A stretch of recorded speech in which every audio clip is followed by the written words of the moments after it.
Welcome to the Courage Barbell Unlimited podcast with your host, legendary powerlifter and strength athlete, Chad Ikes. For most, the journey of strength starts in the gym, but should inevitably expand through all aspects of life. Join us as we discuss all things strength. Now, here's your host, Chad Ikes. Hey everybody, I'm back, and on today's episode, I want to talk about how should I put this?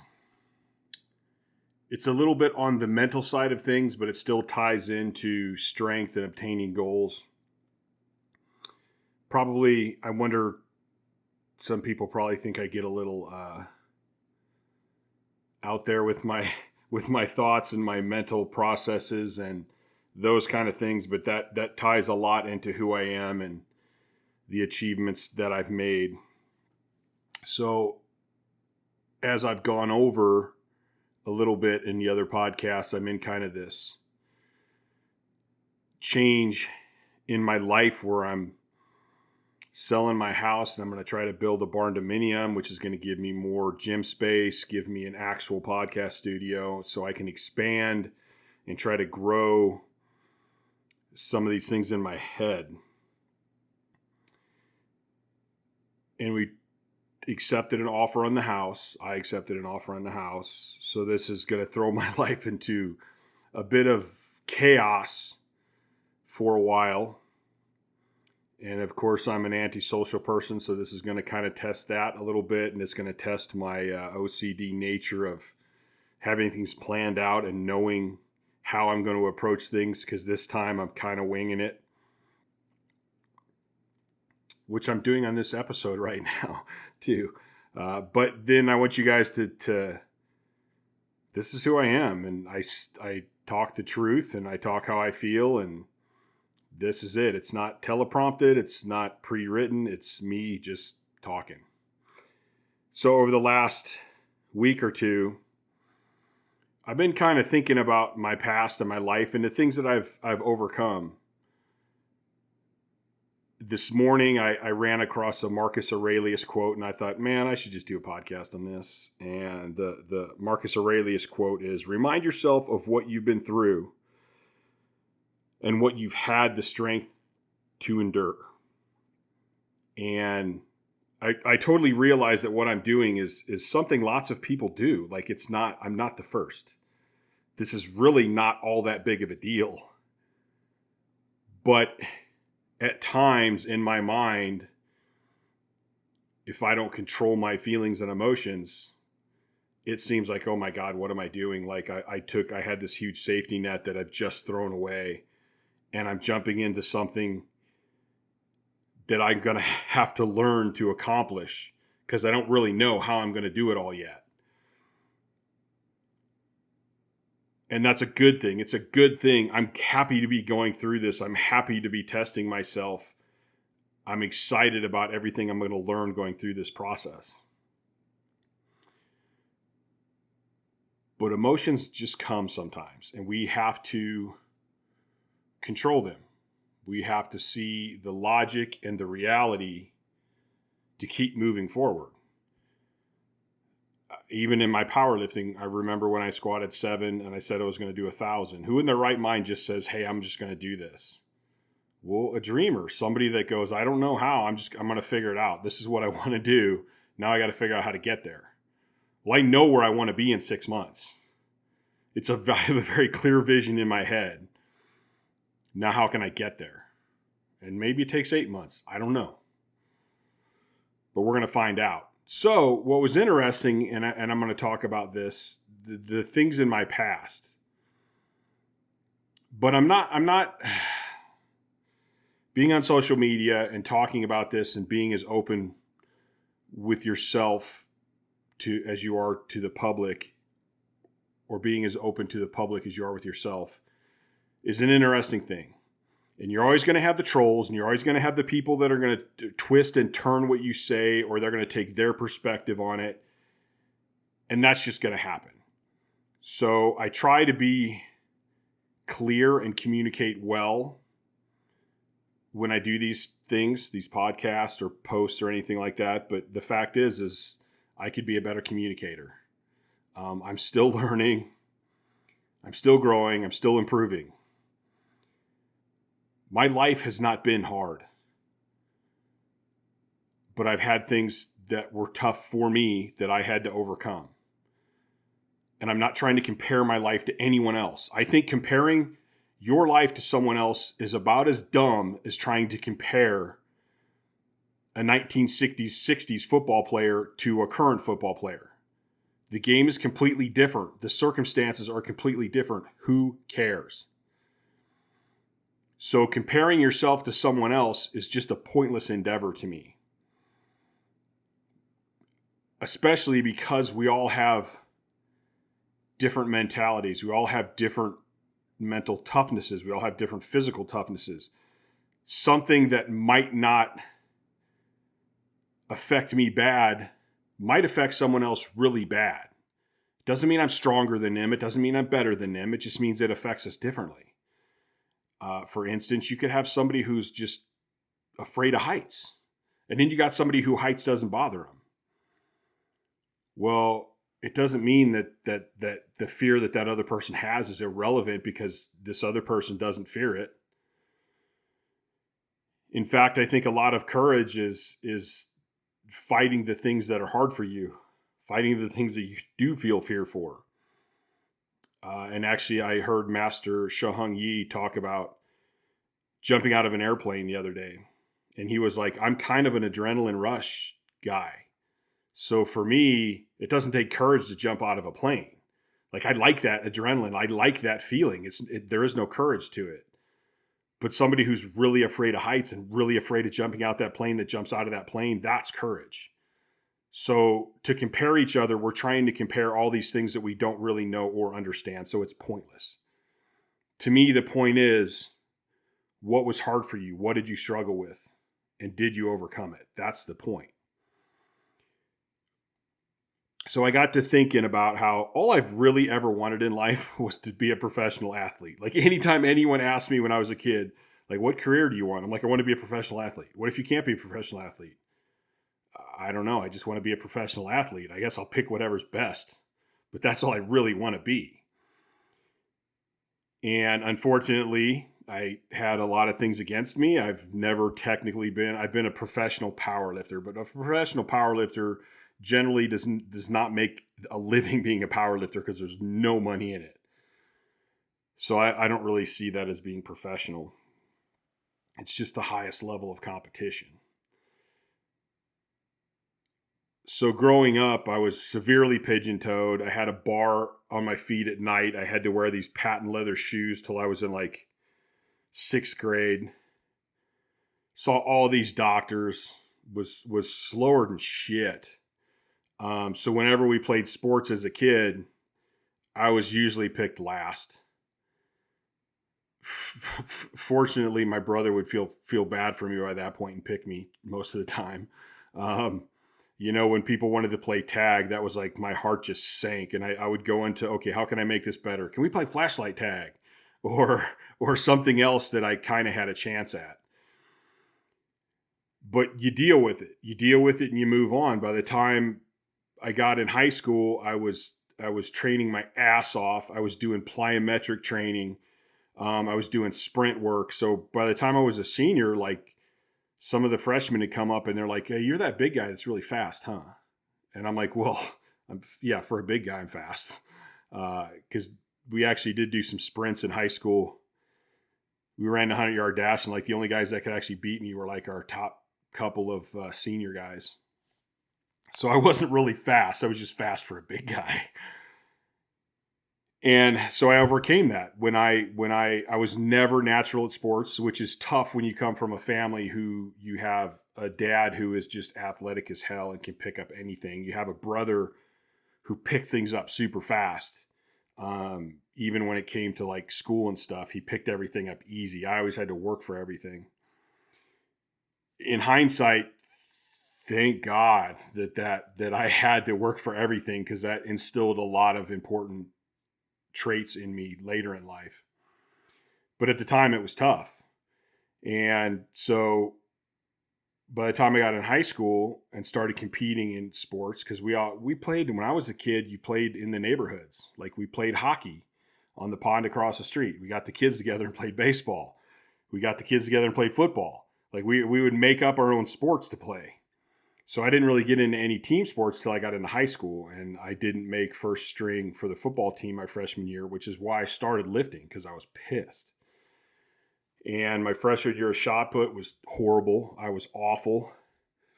So I trained my ass off. Like the summers were amazing because that was the closest I've ever been to a professional athlete. My parents paid for my food. I trained all day. One summer I like swam twice a day, lifted twice a day, ran once a day, and then we would play sports all night. And that was awesome. It was like, hey, my job is to eat and train. It was great. I tell stories about I would literally squat until I couldn't physically walk up the stairs. If I could walk up the stairs, I would go down and squat more until I couldn't. Dumb, but it ended up being a good thing. So I do all this work, then I get compartment syndrome. So by the time I'm a senior, I can't run consistently because it's just killing my legs, and the doctors can't figure it out. I was seeing some doctors at Mizzou. I was seeing some chiropractors. I was going to every doctor I could. Nobody could figure out what was wrong. Just in pain all the time. Every time I ran, I'd be in pain for days. And so I ended up going, listen, I'm done with football. I'm just gonna and our team was not doing good anyway. And I went, you know what? I'm gonna put all my focus into throwing. So I immediately started throwing the shot put. Moved out to Nevada because I wanted to go to school out here. I knew they had one of the best discus throwers in the world. I had read about the coach that was coaching, Mickey Cutler, and I love the mountains and I wanted to be out here anyway, so that made more sense to me. And I turned down the scholarships that I had in the Midwest to come out here. After a year or two struggling to get through with that, and again, my compartment syndrome was just awful. We finally figured out what it was. And we had surgery. The surgery it made it a little bit better, but I still had the same problems. And it was pretty much put in front of me that, hey, you had a nasty infection with this first surgery. We don't want to do another one. If you keep forcing this, tissue's eventually going to start dying and it's going to get necrotic and you're going to lose your legs. So what do you want to do? I'm partial to my legs, so I decided, okay, I'm done throwing. Lasted, I think, another semester in school, and I'm like, I can't do this if I'm not doing sports. So that was another hit. And this whole dream of I just want to be a professional athlete. That's really what I wanted to do. I wanted to push the shot put and discus as far as I could and try to make it to the Olympics. And that changed. So I've had all these little things throughout my life that are little setbacks, but then again, they're not setbacks because I never let any of them stop me. It was pretty much okay, well, all right, that aspect's out, but where else can I go? How else can I keep moving forward? How else can I keep, trying to figure something out? And after college, I went through a little spell of partying and drinking too much, but I quickly realized that was getting me nowhere. And I started buying motorcycles, rebuilding motorcycles, and then selling them, and then buying other ones and fixing them up, and then selling them, and got into some businesses. And eventually I found powerlifting. And when I found powerlifting, I was like, oh, okay, I like this. And after I did a bench meet where I benched on basically a couple weeks notice. I think I benched 405 raw. And then I did a 3-lift meet and totaled 1,700.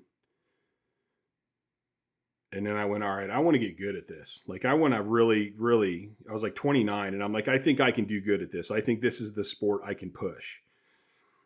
And so I did, and I pushed it, and I went really far, and I did really well. And then my mental situation was pretty much diving off a cliff. And if I wouldn't have pulled back, I probably wouldn't be here today. So then that was another change. And, by that point, you're older and the window to hit the top best numbers is probably gone.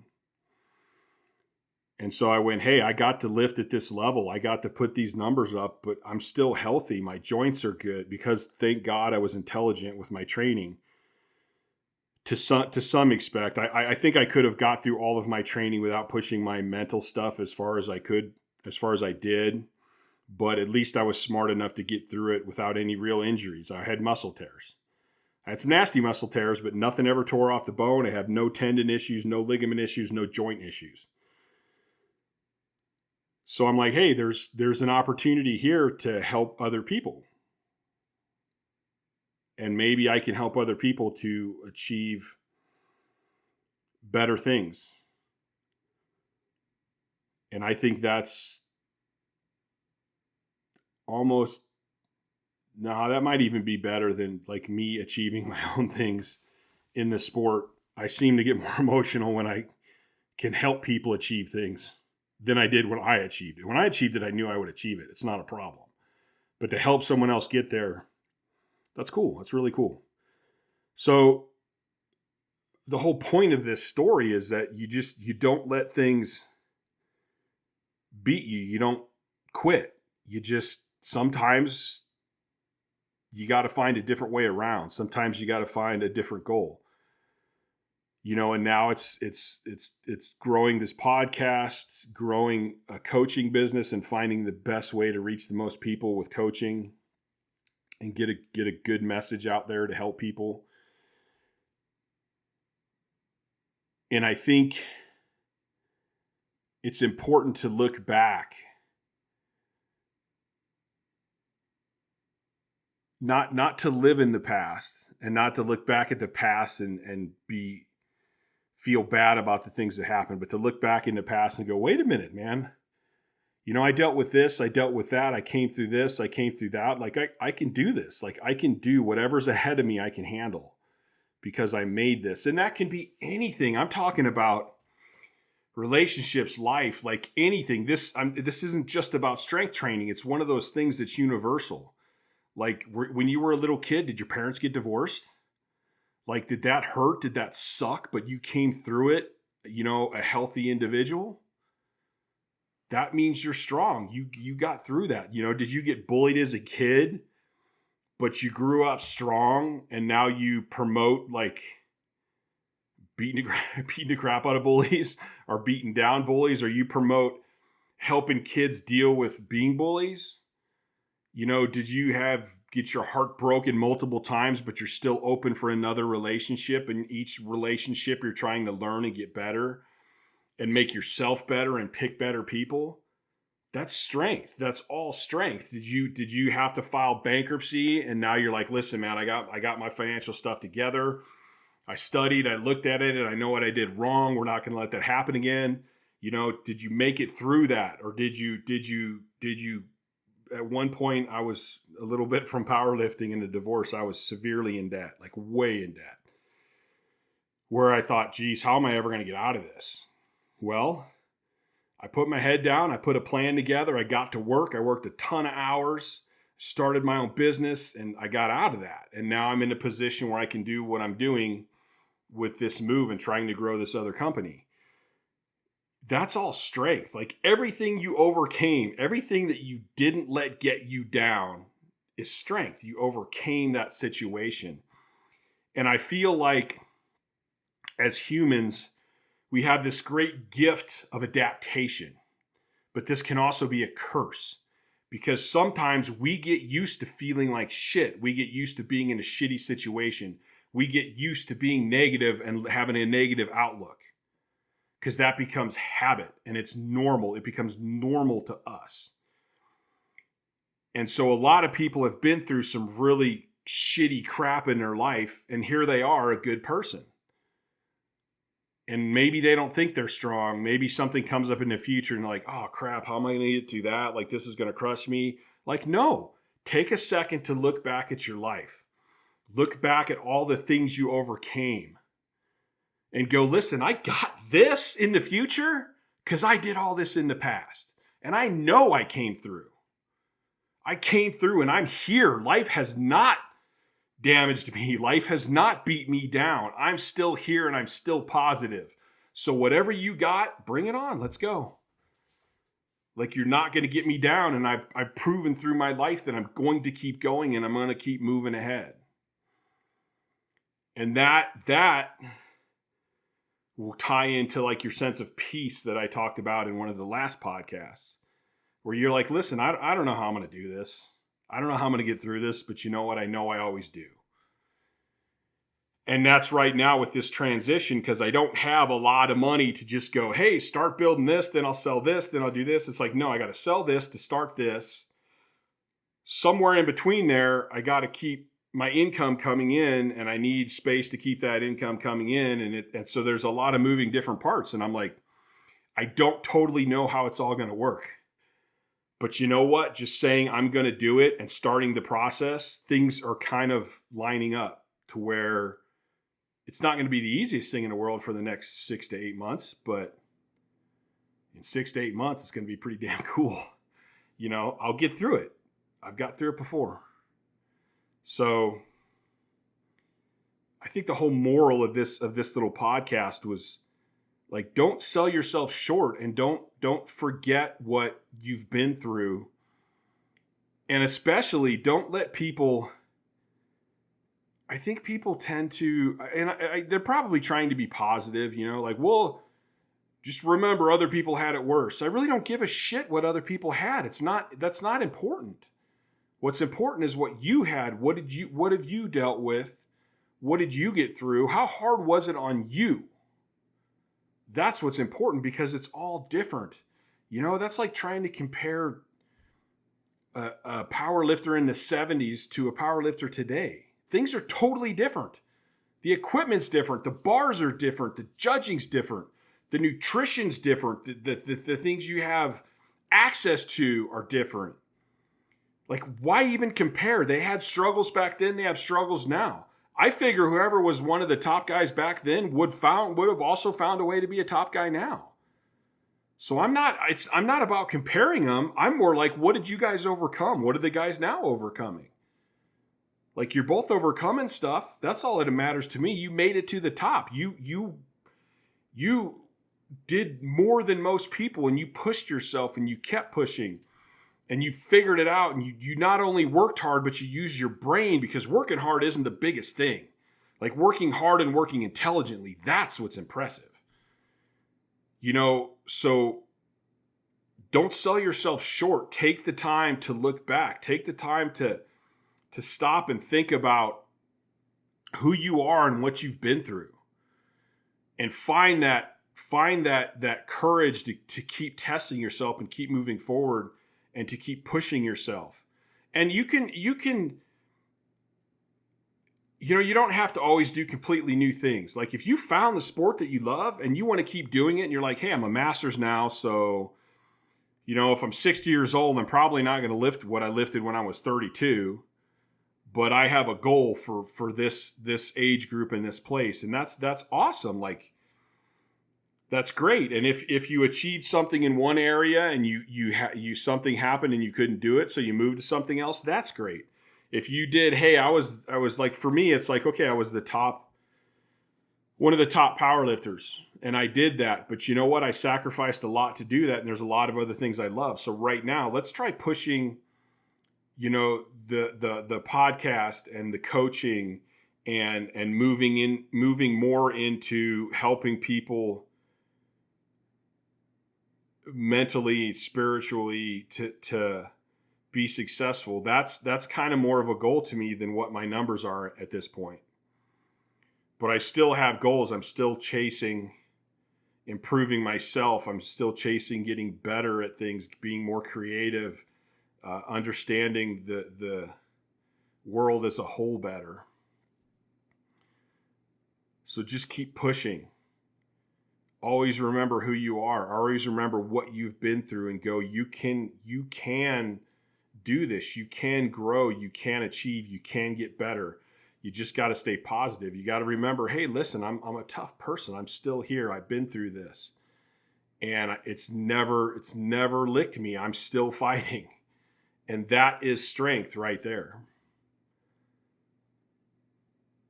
As I say, fight for your greatness. I think every one of us has greatness inside of us, but we have to figure out what it is And you got to fight for it. Some people they're going to find it easier. Some people are going to let it out easier. Other people like myself, you're going to have to fight for it. You might have to search for it, then fight for it. And you might have to keep fighting for it, but that's what life's about. Keep fighting, keep improving, keep being a positive part of this universe and being a positive part of the people around you and living your life by example. All right, guys, I'm out. I will talk to you next time.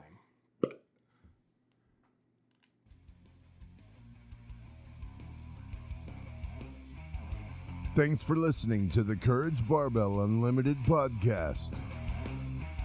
For more information, please visit couragebarbell.com. Until next time.